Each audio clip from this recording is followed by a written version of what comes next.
Welcome back, Matt Davio, Miss Trade. I'm here with Andrew Ross Sorkin of Too Big to Fail, one of the year's, excuse my fingers here, but one of the year's best business, and it is quite a Bible here that you've written.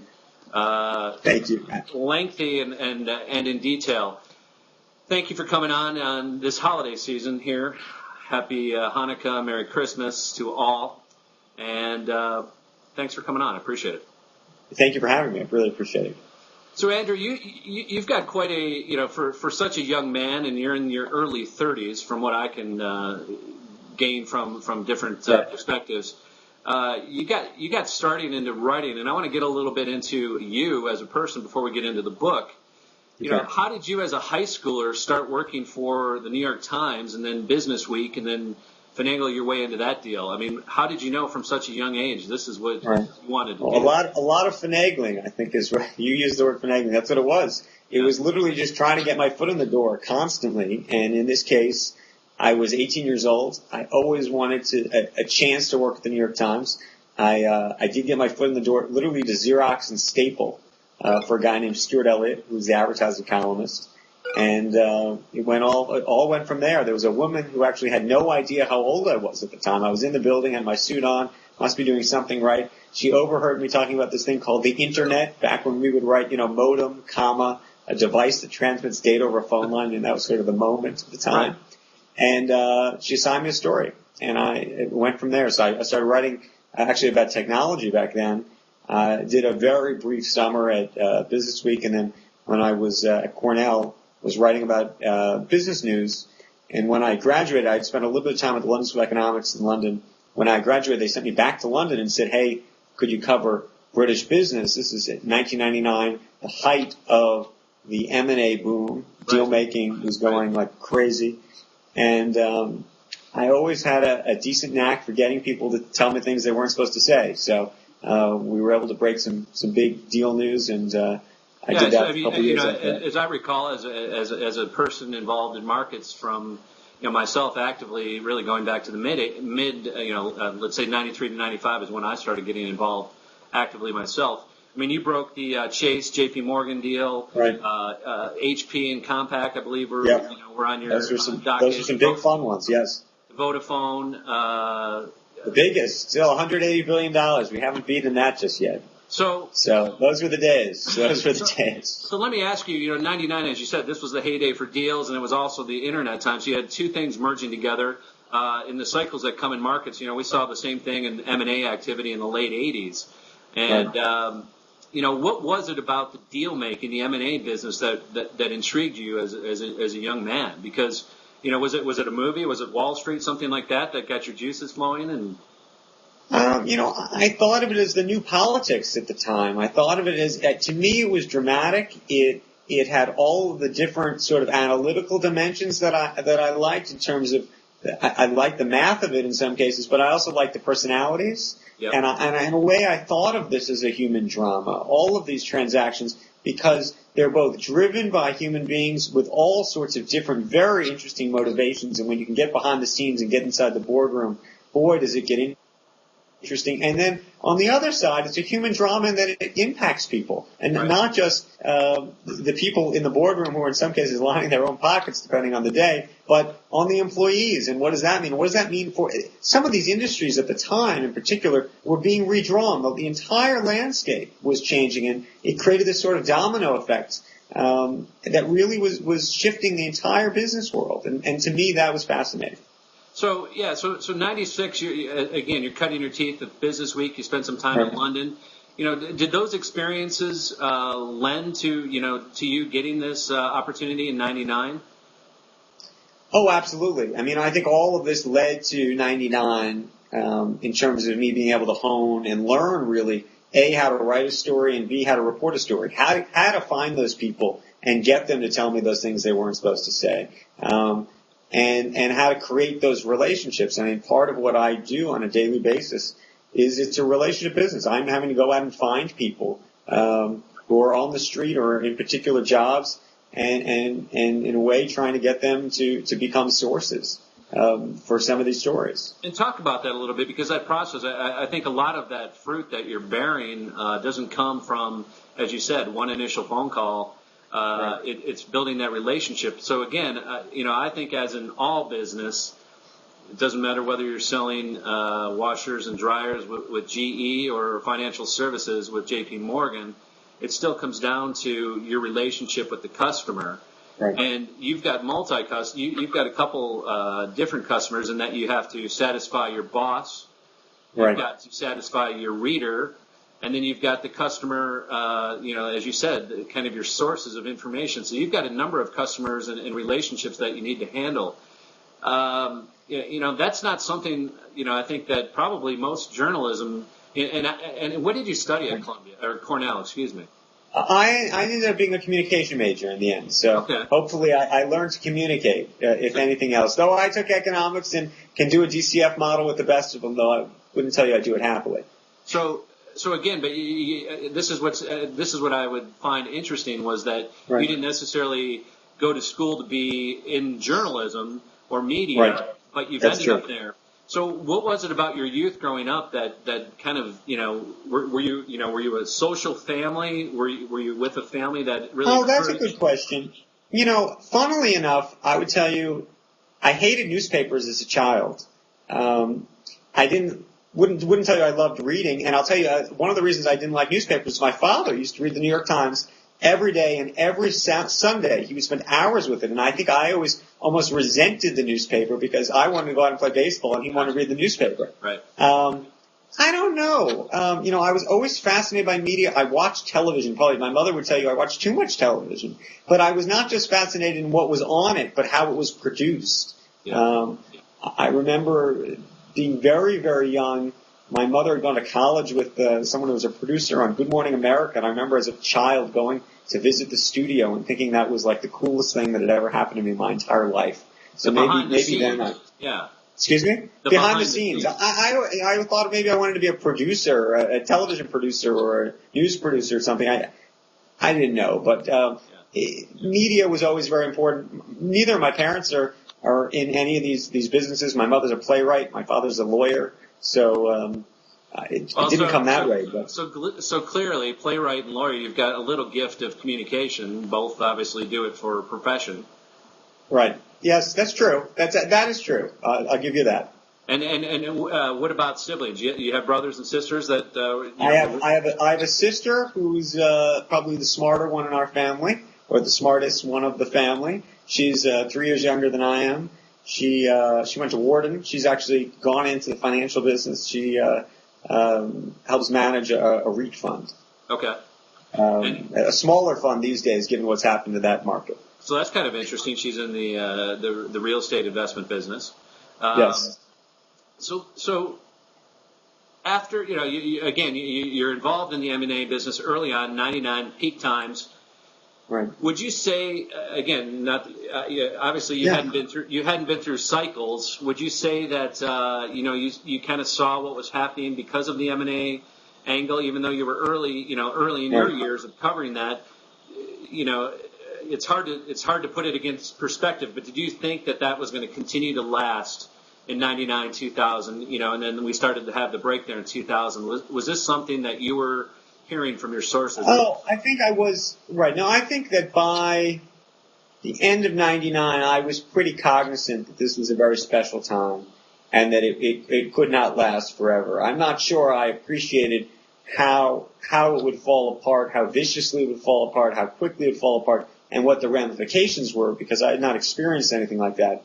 But I do think I was talking to enough people on the street who had that perspective to be able to suggest to me, Andrew, start paying attention to some of these things, because you're going to have a whole different type of story to be covering very soon. And that's what you're leading me right into that. I'm curious, from your sources that you were talking to, were you starting to get that pullback, and did you see that kind of withdrawal? People are saying, we were interested, but the prices have just gotten too far ahead of. I do remember in the fall. I want to say the fall of 2000 was when I think it really started to manifest. I remember covering the beginning of the end for Enron. If you remember, there was some failed efforts to merge Enron with Dynegy, and then I ended up covering the bankruptcy. That was sort of one of those moments where you could really see how the M&A world was starting to dry up very quickly. But it really did happen almost in a split second. It wasn't something that happened over months. It was, I remember a week or two there in late November or December of that year, 2000, where things all of a sudden, the music stopped and it was pretty clear. And from the M&A side, did sources just clamp up and then there was no more, did the talk just go dry, like you said, overnight? It wasn't that they clamped up. It was that there was all of a sudden a lot less to talk about. I always say my job is to ferret out the deals before the deals. And it can be a very efficient or inefficient job depending on where you are in the cycle, because there's always hay out there. Right. But depending on where you are, there's sometimes lots of needles, and you can make lots of calls, and they will always bear fruit. And then there are periods, and frankly now it's starting to bear fruit a little bit again, but there were periods there in this last year where, you go call around and it was pretty bare. Yeah. So I've got a series of questions here. I want to get into Deal Book and how you came up with that in October of 2001, and how you convinced New York Times to kind of be on the cutting edge of that business blog world, because you've created this successful business blog called Deal Book that's been around now for 8 years. Give me a definition from Andrew Ross Sorkin of bubble. Now that you've covered and lived through a couple of these. Well, how would I define a bubble? An irrational moment that is going to end very quickly. I don't know. Is that the kind of thing you're looking for? I'm just curious. Do you think that as human beings, as chasers of great ideas and positivity, right, as a species, do we recognize that we're in a bubble when we're in a bubble, or is it something that we truly don't want to recognize until after it's happened? Well, I would suggest to you we don't want to recognize we're in the bubble, though we do. I mean, one of the things that's always so interesting is towards the end of every bubble, there are always the murmurs. You hear people saying, oh, it's got to be a bubble, it's got to be a bubble, and yet you don't want to allow yourself to believe it's a bubble because you still see it going up and you think, if I'm not on this train, I'm going to miss it. And that's almost by definition what a bubble is all about. But then invariably, everybody jumps off the train virtually at the exact same time because they see one guy get off and they go, oh my God, maybe he knows something I don't.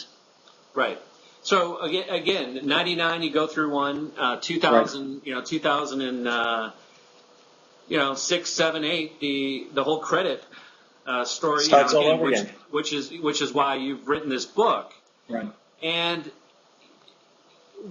why did this echo bubble, and I'll call it an echo bubble, right, if you agree or not, that's a whole different issue, but why do you think we kind of went through this whole series of micro bubbles in just shy of a decade? That's a great question. I think that in every instance we were always trying to push off a larger problem, and I suspect in this instance, by the way, we may be trying to do the same. We have yet to, and I'll explain what I mean by that in a sec, but we've yet to really deal with fixing the undergirding, the underpinnings of the problem. So right. you look at what we did in the end of 2000. For a while there, low interest rates seemed like a nice idea in terms of trying to spur the economy.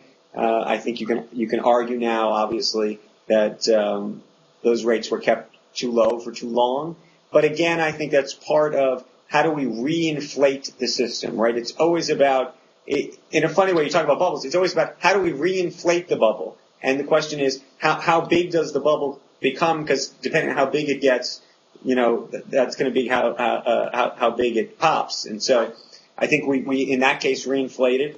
And we can talk about deregulation, we can talk about subprime, we can talk about home ownership in this country. There's a lot of reasons that led right. to where we are today, but I would suggest to you that just from a monetary policy issue, it's always been about how do you reinflate the economy, and then the real question is when you take your foot off the brake, and that's always the conundrum.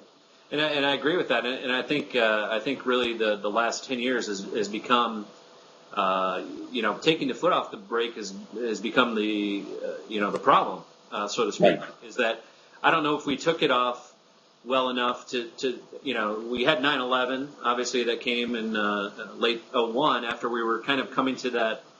Right. We were going somewhere, and we actually went lower because of 9/11. But I don't know if we necessarily formed a trading bottom there. Or, that may have been a temporary thing, and then we kept, as you said, monetary and fiscal policy as such that continued to drive rates higher, which led to, again, a credit situation where, we were out there making sure we had a government that said, hey, everybody should own a home.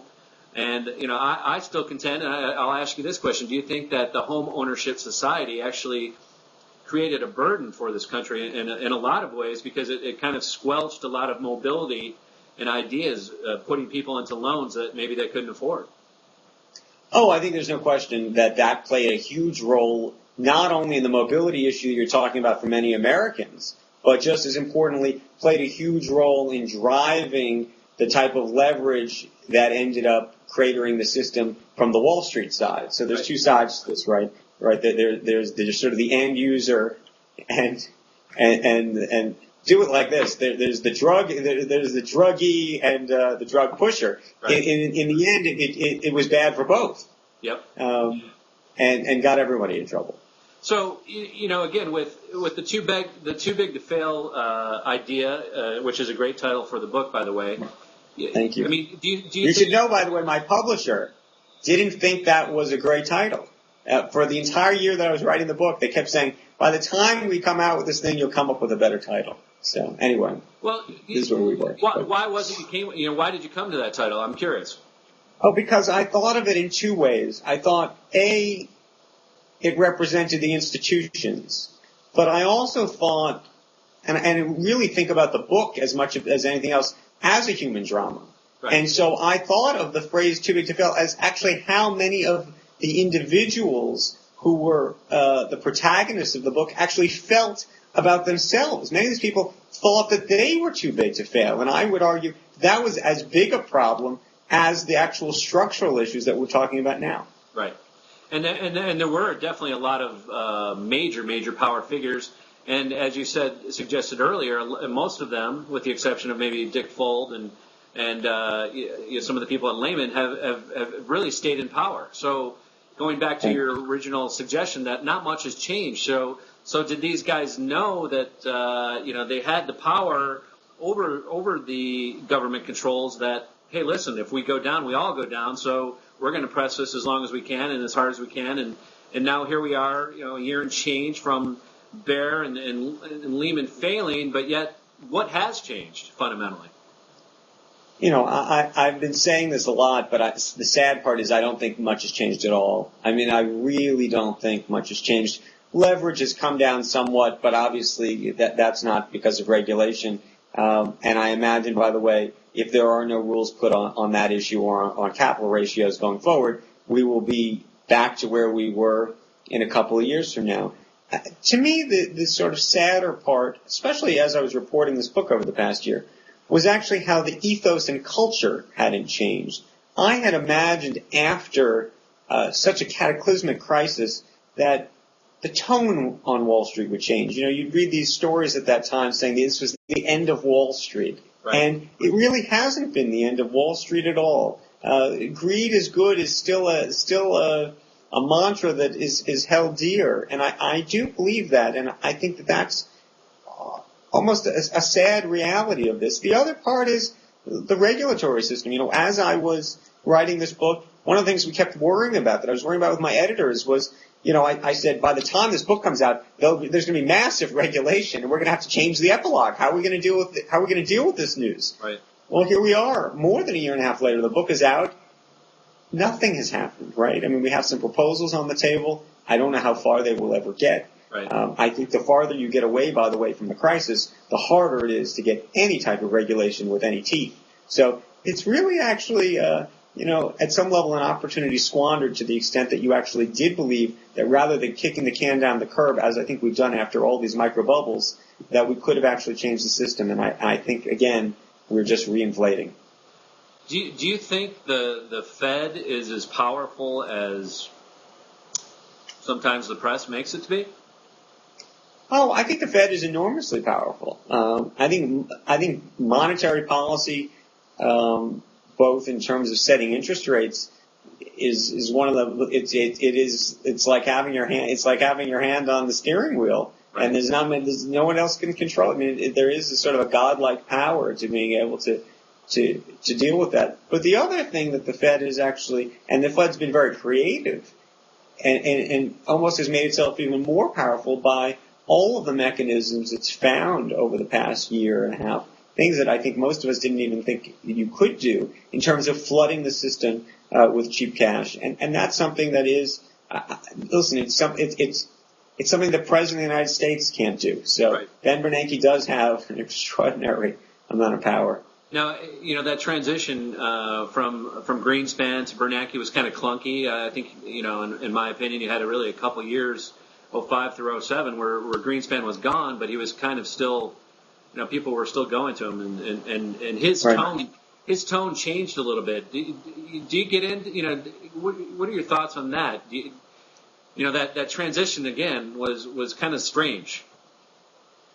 Well, I think the transition was strange, and in part, Bernanke made some of the very early on in his tenure made some of the same mistakes that Alan Greenspan did. As if you go back and look early 2007, late 2006, mid 2007, Bernanke was missing many of the same signs that Greenspan had also missed in terms of where the real economy was and how overheated it was becoming and how credit truly was about to dry up. And right. If you remember, there was a lot of debate about the decisions they were making in that summer of 2007. That's actually when, I don't know if it's at that time, but around then, I believe that's when you saw people like Jim Cramer go on TV and say, he doesn't get it. Bernanke doesn't get it. The Fed doesn't get it. Right. And that was a very important moment.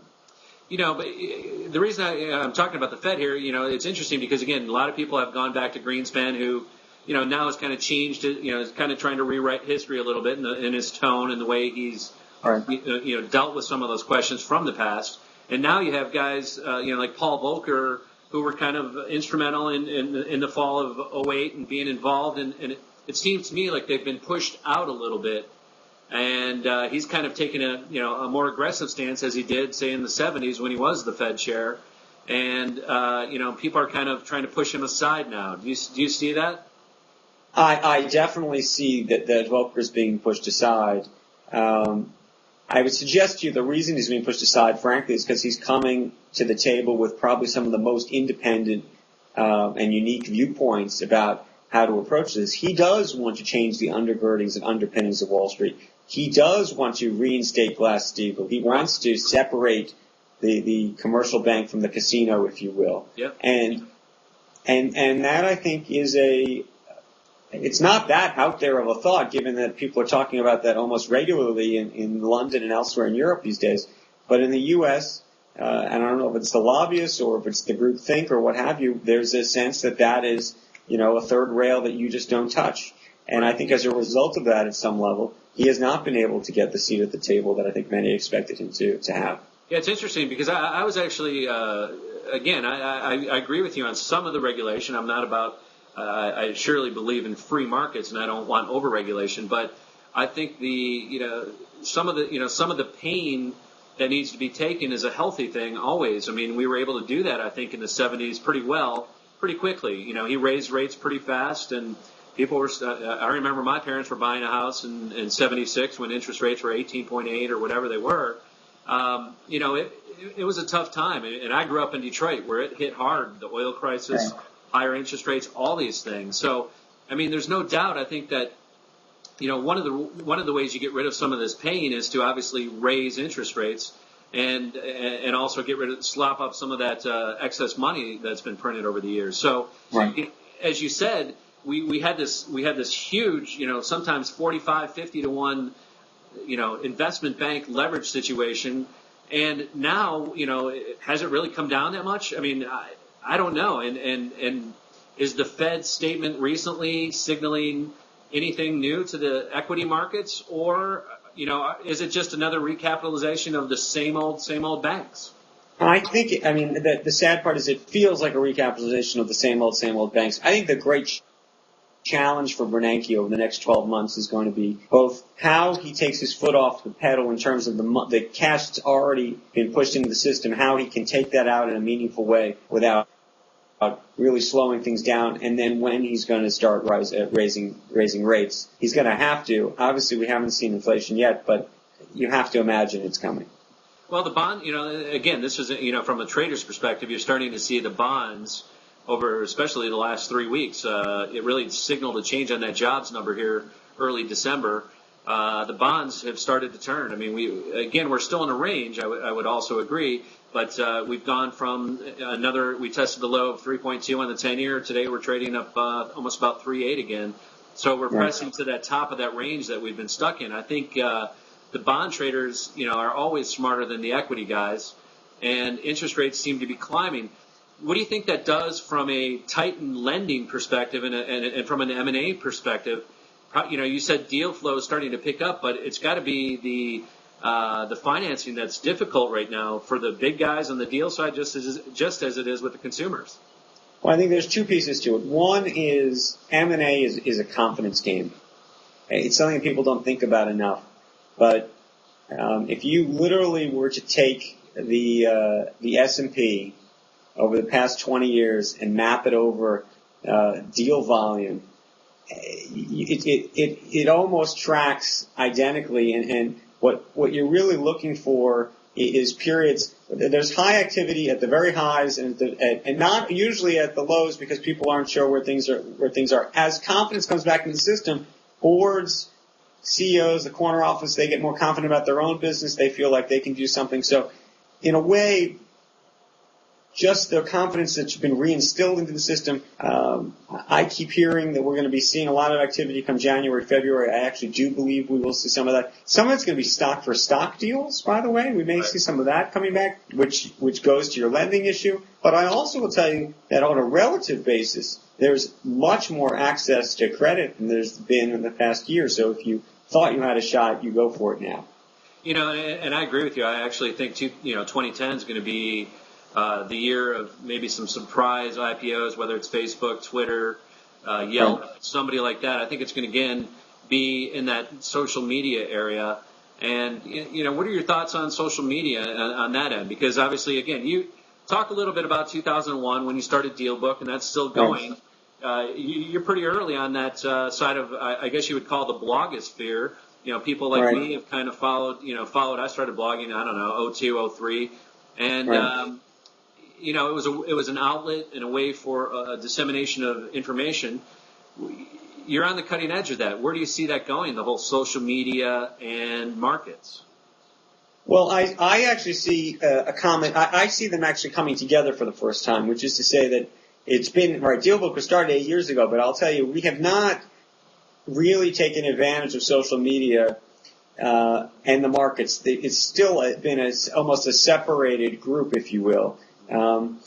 Financial media, by the way, is interesting in that we all talk about it sort of being behind the curve and that it's not necessarily connected to social media, but in many ways it's always been ahead of the curve with Bloomberg terminals and just the amount of data that you can parse that already existed through other systems. So it's really going to be the integration of those things over the next couple of years. I mean, stock twits and things like that are sort of fun ways to get at it, but I actually see it all coming together in a much more meaningful way.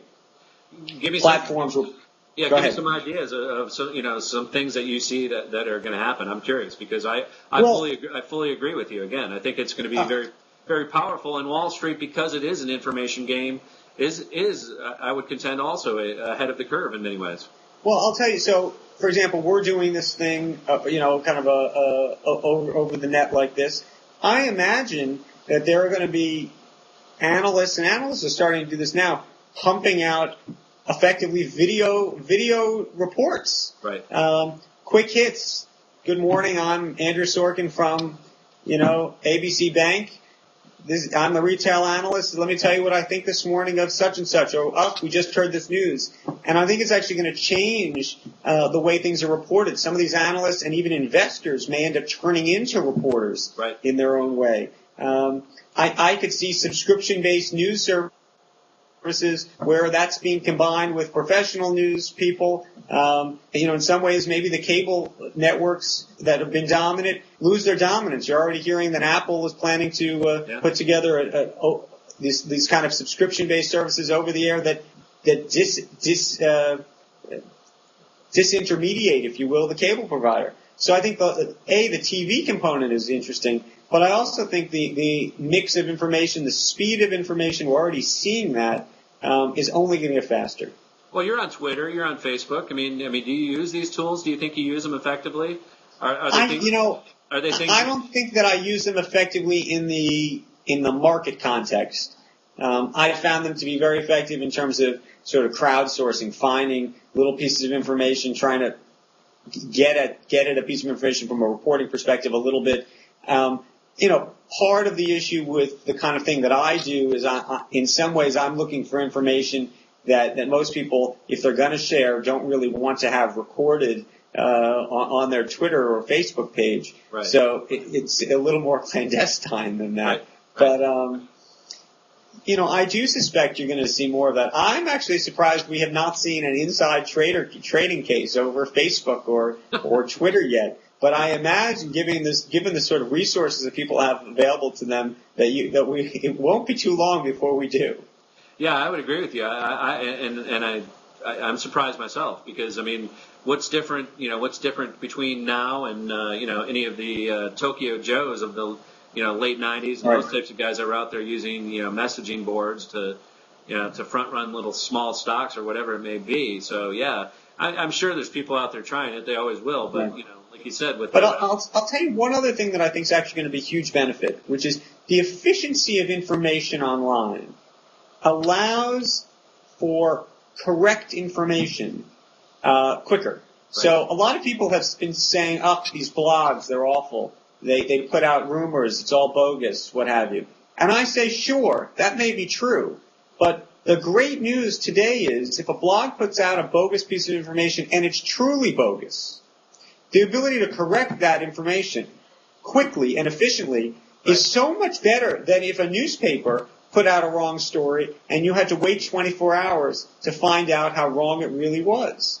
And that to me is actually quite an extraordinary sort of shift in how the media and the markets will combine. So as a reporter, I guess in old journalism that deals in new journalism, how has that affected the way that you source and get your stories? Because I agree with you. I could see, you and I, this is the first time we've talked face to face, but that's the beauty, I think, of social media and Twitter is that we're able to connect and make more sources, especially for you in the media biz and the journalism biz. I'll tell you the great challenge, and I'm just trying to get my head around this now, is that at the New York Times, and as I suspect the Wall Street Journal or Financial Times or any quote-unquote, what do they call it, MSM, any of the traditional media outlets, we've always thought of ourselves as the source, the reliable source. The reason why you read the New York Times is because you want the most reliable information. Right. And in fact, while we try to get it to you first, we want it first and reliable. In some cases, we might be second and reliable, but you, the dear reader, will accept that because you care about the veracity of the report being 100% accurate. Right. In this new world, one of the things that I find so interesting is that every reader has become their own reporter. Right. They triangulate information themselves.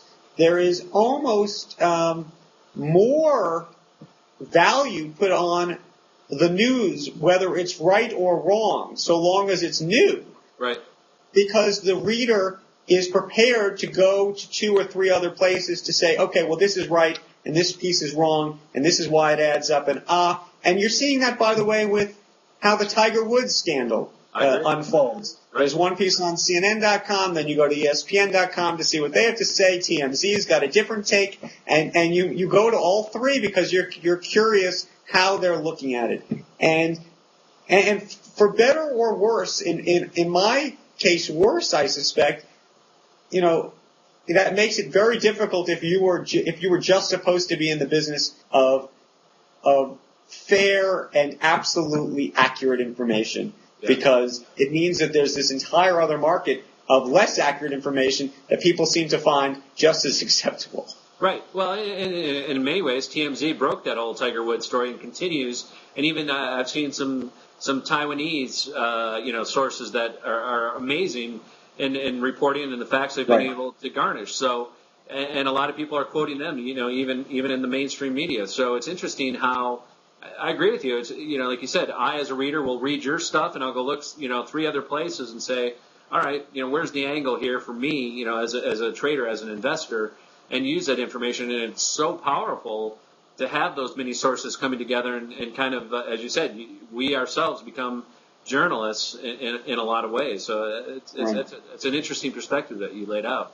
A couple of questions about the book, and there are a lot of characters, and I hope I kind of want to touch on a couple areas maybe that you haven't been asked, because you've probably been asked the same question a ton of times. But we had Larry McDonald on, who was at Lehman, a distressed bond trader. One of the things that he talked about was, talk about, again, the personal drama that evolves in your story. Schwartzman, left Lehman, was very successful, with Blackstone. Do you think that heavily influenced Fold in the way he was pressing his bets with the leverage, seeing that, one of his... That's actually a very smart question, Matt. I'll tell you, I don't know if there was sort of a, trying to keep up with the Schwartzman envy, if you will. But I do think when you look, for example, at the Archstone transaction, this was a real estate deal that they did, frankly, a couple of months too late, at the worst possible moment. There was a bit of, copycat-ness to that, which was that Blackstone had just done this big deal with EOP. And so you see that's equity office properties. You see this big deal. You see how successful that was. You say, let me copy that. Of course, you copy it at the worst possible time, and look what happens to you. So I don't know if it was a personal, I want to be like Schwartzman so much as looking at a strategy that worked and unfortunately, in their case, going down the wrong path. Yeah, so even the big guys fall prey to the momentum trade, so to speak. Absolutely. And, in part of the book, you'll see Stan O'Neill at Merrill Lynch, desperate to follow on and do what Goldman does. And Goldman, as we've learned over and over, seems to do it better than everybody else. Everyone's got their own views on why that is. But here it is, a situation where Merrill is desperate to catch up. And again, they can't do it in this case as well. They're not managing the same type of the risk nearly as well. Now, again, if J.P. Morgan didn't get as much into the distress game and into the, CMBS, RMBS, all these things, or at least they got out of a lot of it before. So, do you think that if you look at these dozen banks, the larger banks that were playing in this market, do you think if less of them would have leveraged up, the scenario, what would have, was the fever just so pervasive and everybody was going along, again, that, they're almost looking at them going, if we don't do this, the shareholders are going to skewer us.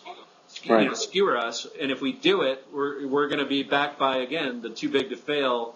Well, I'll give you a great little anecdote. I was at an event 2 or 3 weeks ago, and John Mack of Morgan Stanley was actually in the audience. It was shocking, and they asked him a question. He stood up and told a little story, and the story was that there was a deal that was taking place a couple years back, and Morgan Stanley was going to be backing it, and it was about 8 times EBITDA. That was the leverage involved, and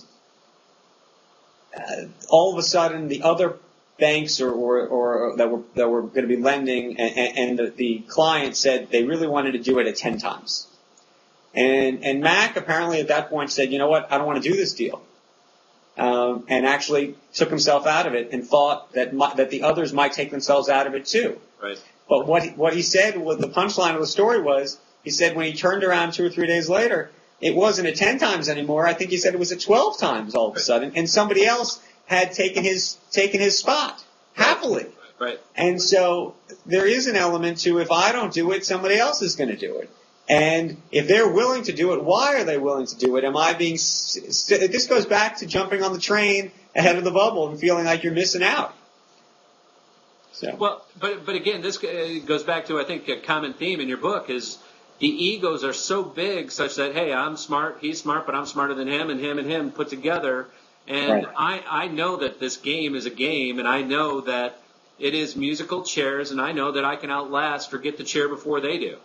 I mean, is that's absolutely true. And by the way, you said something that it's the right word, but it's the most disturbing part about this, which is the game element of it. A lot of these people, I think, actually do treat this as a game. Yeah. This is their business, but it's a game. Yeah. And when do the seats, when does the music stop, and what does it mean, and how am I going to outgame the other guy? And I think that there wasn't a realization, ever really an appreciation for what it therefore meant to the rest of the world. Right. When you talk about either the homeowners or the rest of the economy or the taxpayers or all of these people who ostensibly weren't supposed to be part of the game. Right. All of a sudden having to become players. Yes.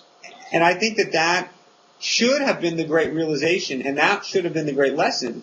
And you talked about lessons or lessons learned or what have you. I'm not sure we got there on that. And anyway, I just wanted to raise that because I thought it was an interesting point. And that's a great point. And so here we are. Look at the. I'll pick out General Electric. Everybody and their mother can look at it and go, okay, what's really going on there? They're not a light bulb company. They're not a appliance company. They are a financial entity, and they're in trouble. I mean, they're trading around $15. They're trying to maybe sell NBC.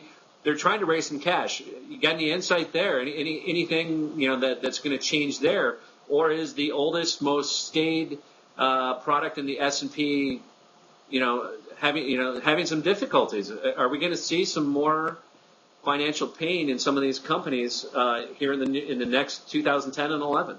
Right. GE, I think, is clearly challenged.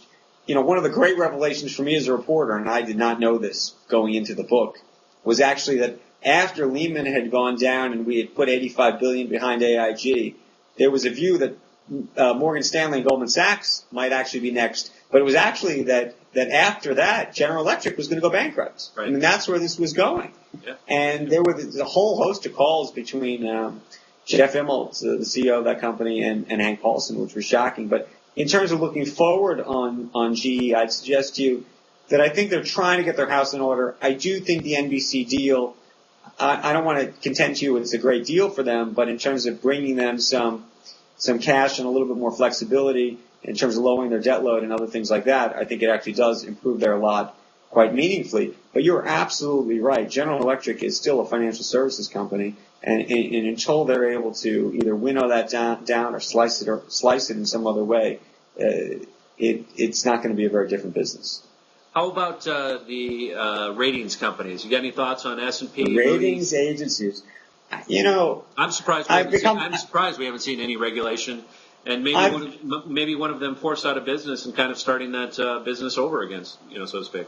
And I've become very cynical. I mean, obviously become cynical about that entire industry. I am surprised we have not seen more regulation. You and I can start a ratings agency tomorrow, and maybe it would work out. I don't know who we would charge. We would bill for the ratings, but when you look at that situation, it's like the analysts in 2001. Again, it's sort of one of those revelatory moments where you say, I knew it all along, but I realized that maybe this is a bigger problem than we thought.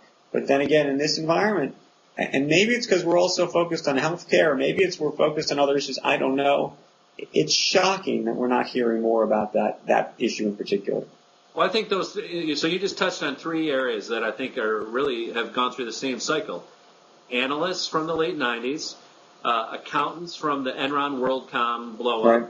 And now you've got the bankers who are not being held, and then again the ratings agencies. So those four groups, and nothing has changed. They're all promoting the same activities as the prior. So nobody's feet are being held to the fire here. And how do you change this? Because not only have the too big to fail, but hey, I live in Bend, Oregon. There's a number of small banks here that are zombies. If you look at their books, they're bankrupt. They're trying to raise capital. They're worth $30 million. They're trying to raise 150. I don't know how that works. I mean, I just don't even understand the mathematics of going to market on a deal like that. But you've got 6,000 plus banks still in this country. We failed maybe 150 this year. And there's going to be a lot more pain to come. A lot more pain to come on the community banks across this country. There's no question. And it's funny. I don't know what the dollar total will end up being, but when you think about the number of banks that probably will fail in total, I think there's going to be a lot of blame to go around. Now, we've been pointing the finger sort of at the big money center banks in New York, but the mistakes across the country are remarkable. And so I think the story, in a way, in 2010 on the banking front is going to be the one you're discussing, which is the number of banks that are going to go out of business, and therefore, by the way, the pressure that's going to be put on and to bear for the FDIC, which is trying to insure all of these things. And mathematically, as you said, you don't understand the math. At some point, the FDIC math doesn't make sense either. Well, they're already bankrupt themselves. So, I mean, there's a story. I mean, they are. I mean, when you look at the numbers, again, most of the banks that they're backing in these transitions, this bank goes under, is assumed by another bank in Idaho.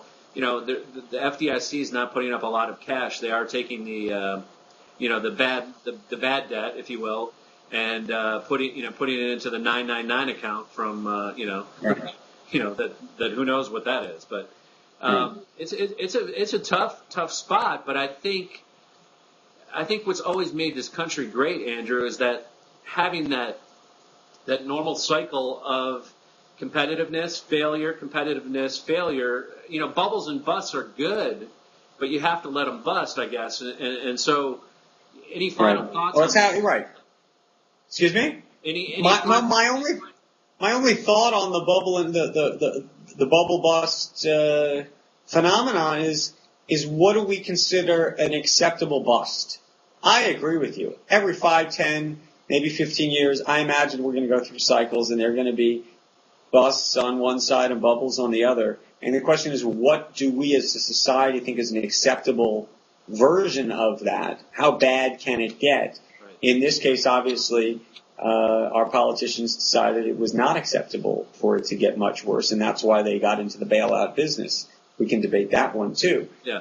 But I mean, is 35% of the S&P earnings from financials too big of a slice?